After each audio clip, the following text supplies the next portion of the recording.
Sahabat Pijar TV, untuk mudah menyaksikan video-video lainnya dan mendapatkan update dengan cepat, klik subscribe. Jangan lupa, berkat Tuhan jangan disimpan sendiri.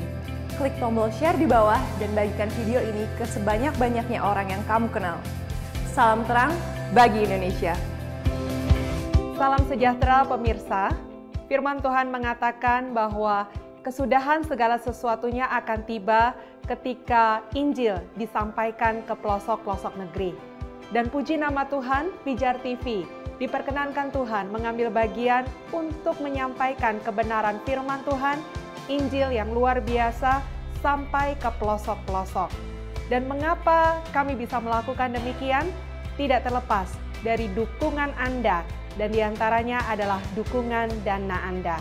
Untuk itu jangan pernah ragu, menunjang, menopang pelayanan kami melalui dukungan dana yang Anda bisa berikan.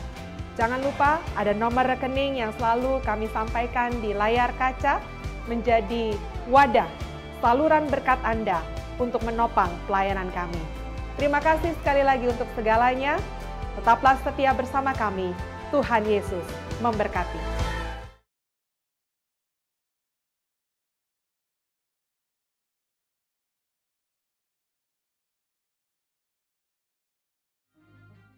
Shalom Alehem Besem Hamasiyah, salam sejahtera dalam nama Al-Masih. Selamat berjumpa kembali dengan saya Syafa dan Dr. Bambang Nursena dalam program acara Buka Mata. Diskusi kita kali ini akan mengangkat tema yang cukup populer, yaitu tentang Injil Barnabas. Benarkah Injil Barnabas adalah Injil yang asli?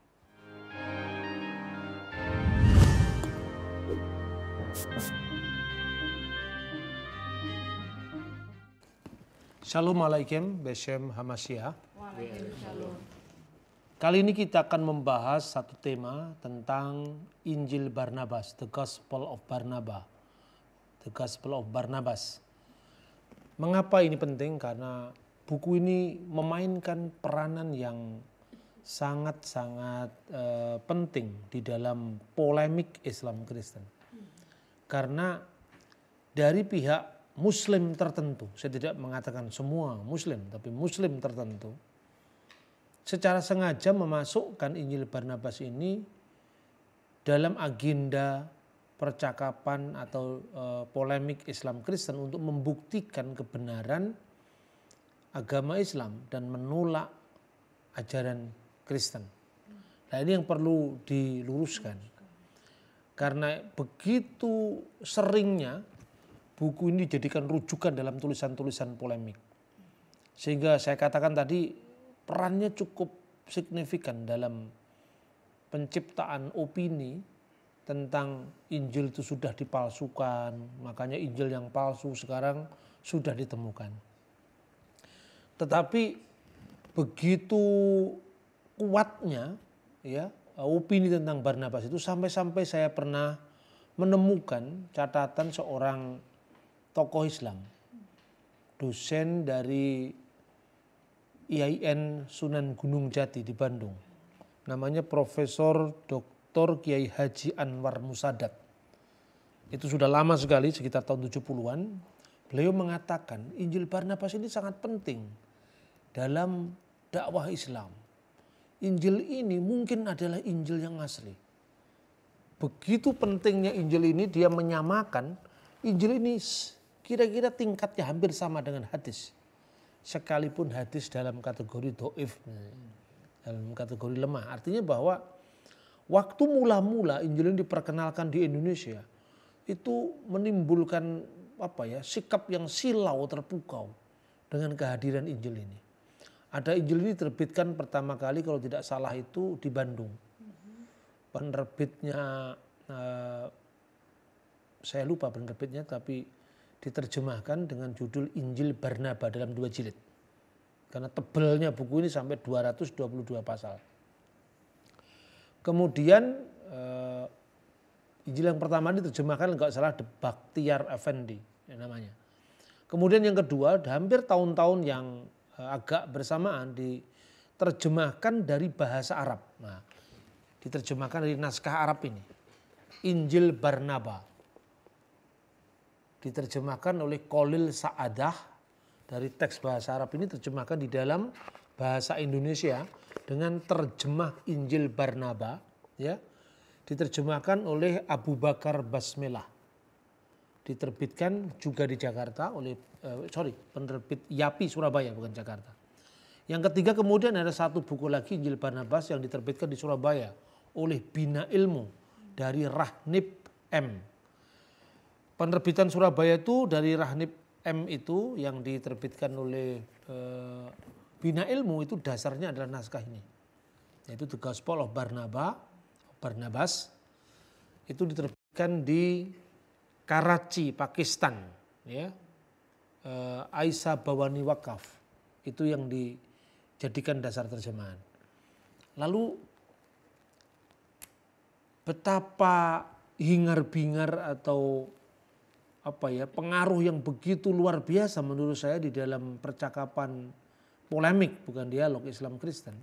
Sampai-sampai Profesor Olap Suman juga pernah menulis satu artikel tentang Injil Barnabas di majalah Peninjau.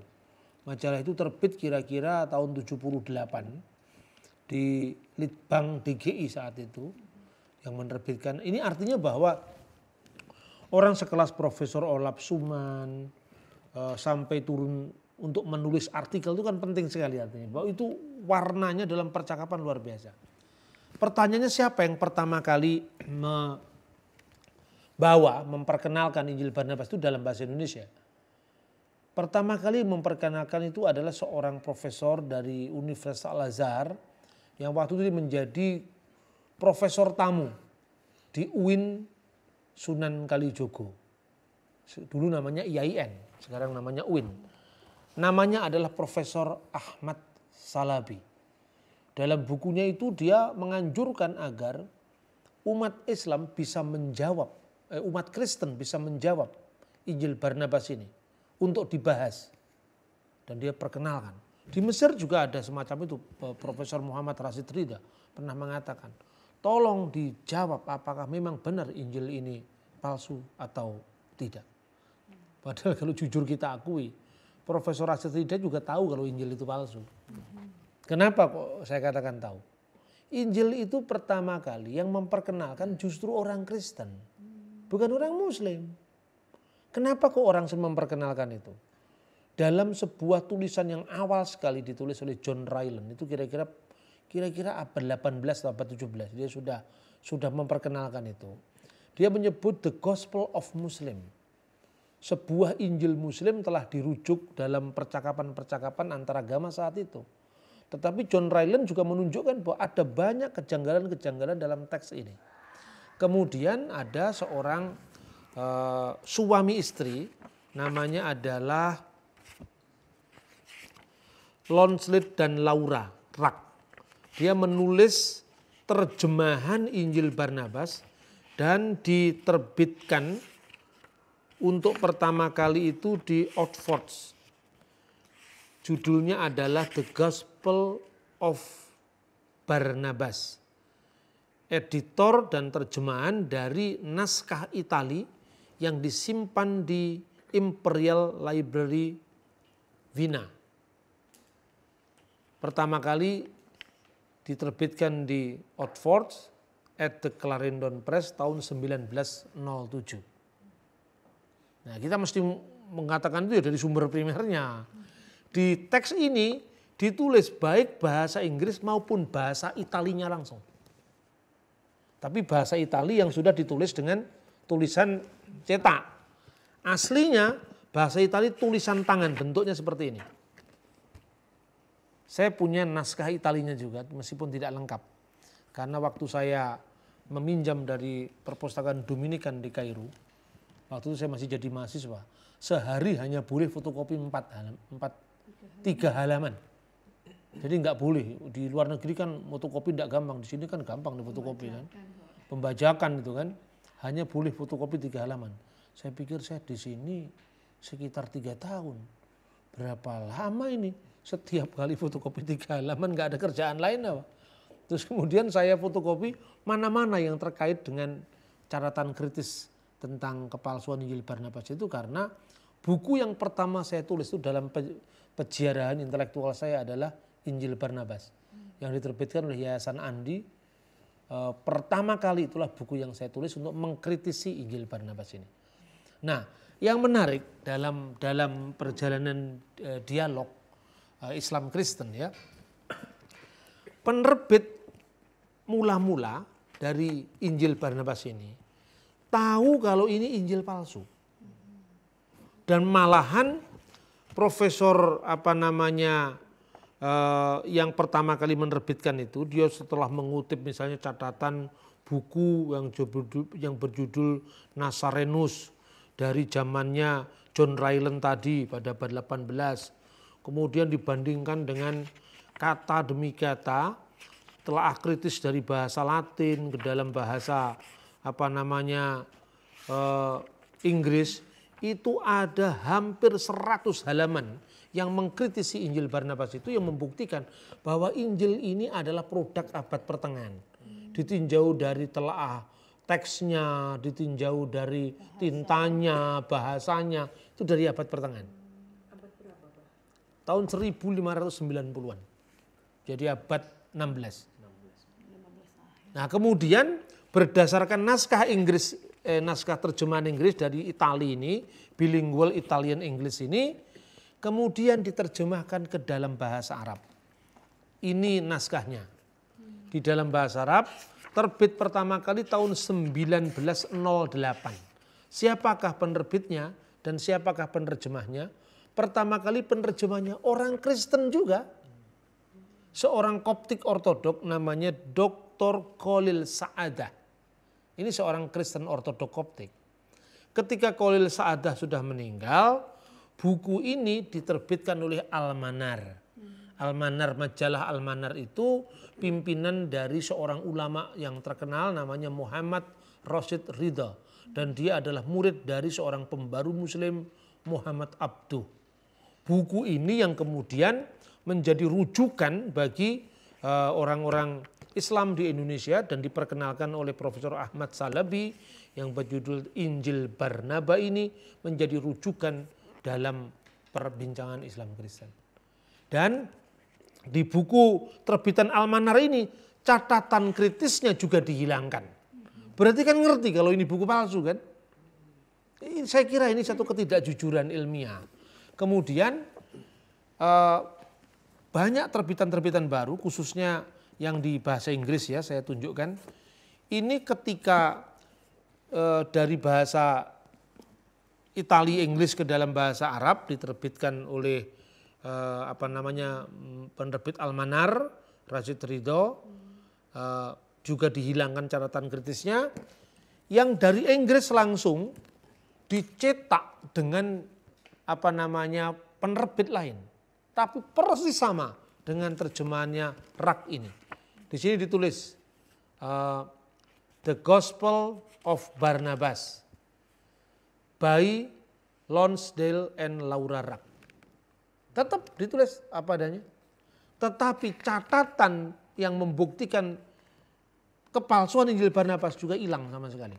Malah diberi judul di sini kutipan dari surat Paulus kepada orang Kolose, kepada Kolose pasal 4 ayat 10. If he comes unto you, receive him. Apabila Barnabas datang kepadamu, terimalah dia termasuk bukunya. Padahal ini bukan bukunya Barnabas. Ini harus jujur diakui sebab tidak mungkin dialog lintas agama dibangun di atas ketidakjujuran ilmiah. Jadi pertanyaannya sekarang, apa beberapa bukti yang menunjukkan bahwa Injil ini memang bukan Injil yang asli? Yang pertama-tama, bukti yang harus dikemukakan bahwa Injil ini ditulis dalam bahasa Itali. Bahasa Itali itu perkembangan dari bahasa Latin. Munculnya baru kira-kira abad ke-10, abad ke-13 lah. Awal ke bahasa menjadi bahasa Indonesia sekarang itu kan memerlukan waktu juga berabad-abad kan. Mulai dari prasasti Batu Kapur, Kedukan Bukit, sampai zamannya Pujangga Baru, bukan Pujangga Baru, zamannya sastra Melayu muncul mula-mula, hurufnya belum huruf Latin, masih huruf Arab atau huruf Jawi Baru sekarang namanya huruf Rumi karena dipakai huruf Latin. Itu kan melalui proses yang panjang dan kita bisa melacak. Oh ini tulisan zaman Siti Nurbaya, ini zaman Kerajaan Sriwijaya, ini zaman Siti Nurhalisa, ini zaman Bambang Yudhoyono, itu kan bisa dilacak, ini zaman Soekarno gitu loh. Jadi mempelajari teks kuno itu memang keasikan tersendiri bagi orang yang hobi. Tapi bagi orang yang tidak hobi ya itu beban luar biasa. Nah di dalam teks, di dalam bahasa Itali itu kalau kita baca, ini tulisan tangan, naskah tulisan tangan, ditulis dari judul ini, Vero Evangelio di Yesu Chiamalo Cristo, Neo Profeta dan seterusnya. Lalu di bawah pendahuluan, Barnaba Apostolo di Yesu Nazareto Chiamalo Cristo. Apa artinya? Barnabas, rasul dari Yesus orang Nazaret yang disebut Kristus. Judulnya Vero Evangelio, Injil yang baru di Yesus, Injil yang benar Injil yang benar dari Yesus yang disebut Kristus. Pertanyaannya sekarang, dari sudut tulisan bahasa Latinnya, setiap kata Kristo ditulis dengan huruf S, itu tidak lazim dalam bahasa Itali. Tetapi kenapa ditulis dengan huruf S2? Itu menunjukkan latar belakang penulisnya memakai dialek Spanyol. Itu kelihatan, ya kan? Ada banyak kejanggalan-kejanggalan seperti itu. Dan yang pertama penting adalah Barnabas bukan termasuk Rasul Yesus yang ke-12. Dalam dokumen manapun juga tidak pernah ada itu. Barnabas itu termasuk baru muncul pada zaman Kisah Para Rasul dalam catatan Alkitab. Kemudian Rasul Yesus orang Nazaret. Ya, sebutan itu bisa dipahami karena memang betul. Tetapi yang disebut Kristus. Kristo. Berarti Yesus adalah Kristus.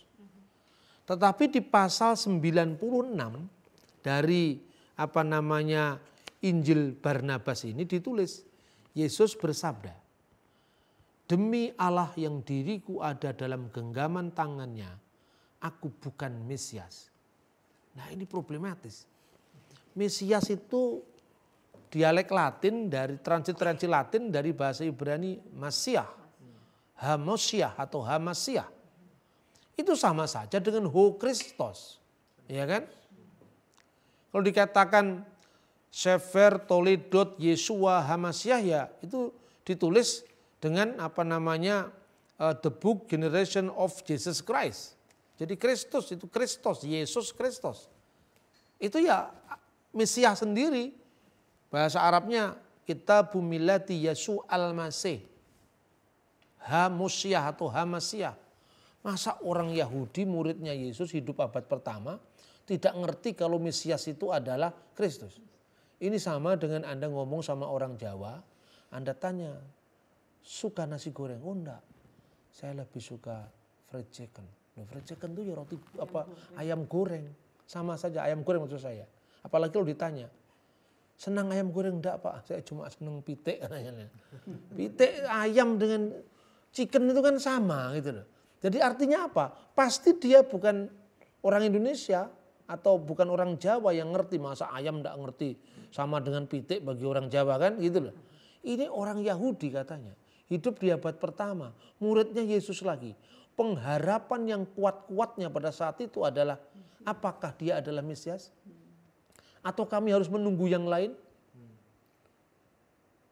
Kata Mesias itu sangat akrab bagi pecatur bahasa Ibrani, Aramaiknya kan Mesiha, Ibraninya Hamasiah atau Hamasiah, Arabnya Al-Masih. Tapi bahasa Arab belum muncul saat itu. Yunani, Latin, Aramaik, Ibrani itu bahasa yang eksis di abad pertama Masehi dan itu tidak mungkin. Apalagi sumpahnya Yesus itu meniru sumpahnya Kanjeng Nabi Muhammad. Jelas Yesus tidak akan bersumpah seperti sumpahnya Nabi Muhammad kan? Walladzi nafsi biyadihi itu kan sumpahnya Nabi. Masa zaman Yesus pakai sumpahnya Nabi Muhammad dan bentuknya mirip dengan bahasa Arab gitu loh. Itu. Jadi banyak kejanggalan-kejanggalan. Kemudian kejanggalan-kejanggalan yang sifatnya geografis. Kalau dia adalah orang Yahudi, hidup di abad pertama, pasti kan dia akrab dengan alamatnya Nazaret, Kapernaum, Yerusalem. Ayat 20, pasal 20 dari The Gospel of Barnabas mengandung kesalahan geografis yang tidak mungkin dilakukan oleh seorang Yahudi yang hidup di Israel abad pertama. Maka pergilah Yesus ke Galilea, turunlah ia ke perahu untuk berlayar ke kotanya Nazaret. Bagaimana Nazaret itu bisa dilayari? Karena Nazaret itu tidak ada danaunya, tidak ada lautnya. Nazaret itu kota pegunungan. Sama ketika Anda mengatakan berlayar ke kota Malang, lewat mana? Ya itu kecuali kalau Malang Selatan. Ya itu. Tapi kalau Anda ke kota Batu malah tidak masuk akal lagi. Terus kemudian di pasal 21, lalu naiklah Yesus ke Kapernaum. Jesus went up to Kapernaum. Mungkin ini kesalahan bahasa Inggris, enggak, aslinya juga naik kok. Terjemahan Arabnya juga naik kok, sama itu. So'ida Yasua ila Kapernaum, sama. Jadi artinya apa? Tidak mungkin kalau seorang Yahudi tidak mengenal fakta geografis di abad pertama Masehi. Kemudian kesalahan-kesalahan yang lain, pasal 82. Sesudah sembahyang malam, Yesus murid-murid mendekat kepada Yesus, kemudian Yesus bersabda, malam ini tepat waktu bagi Mesias, Rasul Allah itu. Maksudnya Nabi Muhammad maksudnya. Akan menjadikan tahun Yobel yang dirayakan tiap-tiap tahun, yang sekarang ini jatuh 100 tahun sekali. Orang Yahudi pasti tahu Yobel itu 50 tahun, enggak ada Yobel 100 tahun. Kenapa? Karena Paus pada abad ke-13, Paus Bonifacius ke-8 pada tahun 1300, telah mengubah tahun Yobel yang dulunya 50 tahun dan sampai sekarang tercatat di Tauratnya orang Yahudi, Tauratnya orang Kristen, ya perjanjian lama, ya 50 tahun namanya tahun Yobel, menjadi 100 tahun. Makanya para pemikir mengatakan terminus perquem, masa paling awal ditulisnya Injil Barnabas dari tahun 1300 Masehi. Terminus perquem. Tetapi ada bukti-bukti lain yang menunjukkan memang Paus mengubah-ubah beberapa ketetapan tentang Yobel. Paus Clement ke-6 tahun 1340 mengembalikan jadi 50 tahun lagi. Ini catatan sejarah.